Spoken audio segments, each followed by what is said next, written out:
George Kilpatrick, Inspiration for the Nation, celebrating people we feel good about. We've got Dr. Jack Sullivan in the house. He's the executive director of the Ohio Council of Churches. And you guys today had a very significant press conference. This has to do with the abolishment of the death penalty. Tell me more about why it was important for you to stand up, especially as Black ministers. Well, I'm privileged to be on your show this evening. A word about my story, first and foremost. My sister Jennifer was murdered 22 years ago in Cleveland, Ohio, in her home, a crime that was unsolved and still remains unsolved. My family and I were grieving terribly. We were angry and we were hurt, but at no time did we ever accept the premise that if Jennifer's murderer had been found, that person's death would be required for us to be made whole. And so over the course of years, I met people like myself who had lost loved ones to murder, who found no solace, no help in being restored from state-sponsored executions of those who were convicted of killing their loved ones. And as I heard these other voices, I began to find and embellish my own voice and married my voice of experience to my faith. And there was no way I could support state-sponsored death, because for me, it was a continuation of the same cycle of death that claimed my sister, death at the hands of another human being. And so I happen to steward the Ohio Council of Churches, which is a 102-year-old organization that for decades has been on the record speaking out against capital punishment because it is a cancellation of human life, and a cancellation that no one should have the right to do. It's those who commit crimes or those who have state-sanctioned authority to do so. And so yeah, I was going to say, and so in Ohio, they still have the death penalty, right? I mean, that's you. So is your movement for national abolishment or specifically in Ohio, and then national? Well, the Ohio Council of Churches specifically is concerned about Ohio's death penalty. But of course, we know that Ohio's policy is linked to that which is in other states and the federal government. It's a grisly practice no matter where it is carried out. And so as people of Christian faith who understand the dynamics of grace and mercy and redemption and transformation, we stand against the death penalty in all of its forms and all of its places. Let me ask you this way, because I hear you on that, and obviously we know the racial disparity in which the death penalty is been administered. We got that. At no point, Reverend, did you ever feel revenge for the person who? And I'm also in my family, I've also suffered homicide and loss. My uncle was murdered, and so was my grandmother. You know, not many of my listeners know that part of my story, that part of my life. And I mean, as a younger person, I probably thought, I can't say I wanted that. I probably would have wanted that person gone, to be honest with you. I don't believe in the death, but you know what I'm saying? Like, how do you put that aside, those real raw feelings? I mean, you don't want that for anybody, I guess. But then on the other hand, it's like, but they took my loved one's life. So how do you, that's a struggle for a lot of people. Let's start with that. Institutionally, the state shouldn't be, the state is executing people even without a death penalty. You know that too. So how do we deal with that? How do we deal with that conflict? We were red hot angry. We were hurt. We were just shocked. Those feelings and several others were resident with us. But we had to set those aside because my sister left behind a 2-year-old little girl who was in the home at the time of the murder. And we had to focus on her care and her well-being. we had to focus on building a funeral service. We had to address concerns like letting people in the family beyond Cleveland know what had happened. We had to address our own spiritual, mental, emotional health issues of a grieving family. Right. And so we didn't have time to process vengeance Hmm. and retribution and retaliation. We had work to do. And I will tell you that involved in our work to do was applying for benefits from the state of Ohio from the Victims Assistance Fund. Hmm. Because what a lot of people don't realize is that when a loved one is murdered, there are several challenges a family has to deal with, the ones I just mentioned, but basic things like childcare, diapers for little Imani, who was 2 at the time, grief therapy for our family, funeral expenses.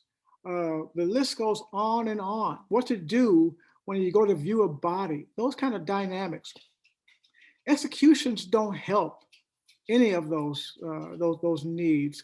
All of the money that the state assigns to capital cases, just think of how better it would be if that money were channeled and directed toward murder victim families to help them deal with a crisis that they have experienced and to give them a chance to be restored as families who sustain horrific loss. The death penalty has no power to redeem our families or restore our families or help us reach closure, whatever that is. It's just a hollow instrument of death that focuses on retaliation and revenge, and otherwise it perpetuates the cycle of death that claimed my sister's death and so many others in communities across Ohio and beyond. There's a is it tell me there's a bill. So you is there a bill in your legislature now to get rid of the death penalty, and what are the chances of it succeeding? There are 2 bills, one in the House and one in the Senate, and they are both identical and they are enjoying bipartisan support. First time I've ever on this vision of an Ohio without a death penalty in its future.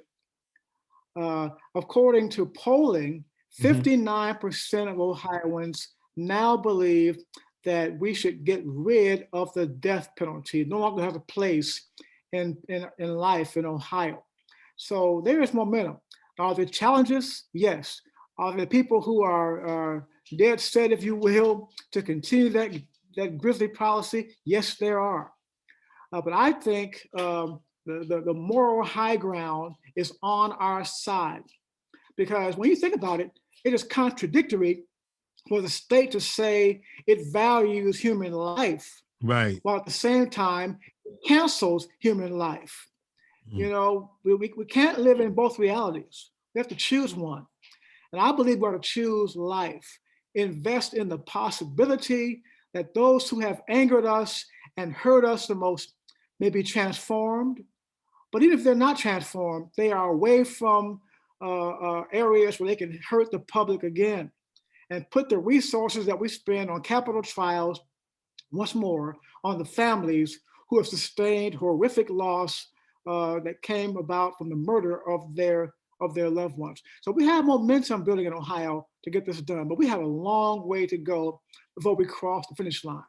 But I think many of us think it's possible. What are those of us who live outside of the state of Ohio? What are the ways that we can support the movement if we believe, as you do, that the death penalty is inhumane? I think you could join organizations that are in Ohio that are focusing on this issue. Of course, mine is the Ohio Council of Churches. We are a membership body made up of 17 denominations across Ohio. But there is a statewide organization called Ohioans to Stop Executions, OTSE. They should be the chair of that board of OTSE. People can join that organization. They can send money to OTSE and continue OTSE's work to get rid of the death penalty in Ohio. Also, death penalty action a national organization that has Ohio roots and an Ohio focus. Those are organizations that people can support, they can join or send money to be part of this effort, to be on the right side of history. Because we all know that the death penalty is wrong. If murder is wrong on the streets of Cleveland or Dayton, Cincinnati, then it is wrong when carried out in Chillicothe as authorized by the state. It's wrong, no matter where it's carried out. Before I let you go, Dr. Sullivan, on the death penalty, what about coming out of this pandemic and the racial disparity and the exacerbation of some of the very things that have caused us some mental health grief, if you will, around the microaggressions around this racial inequities? What might you have to offer us in that regard?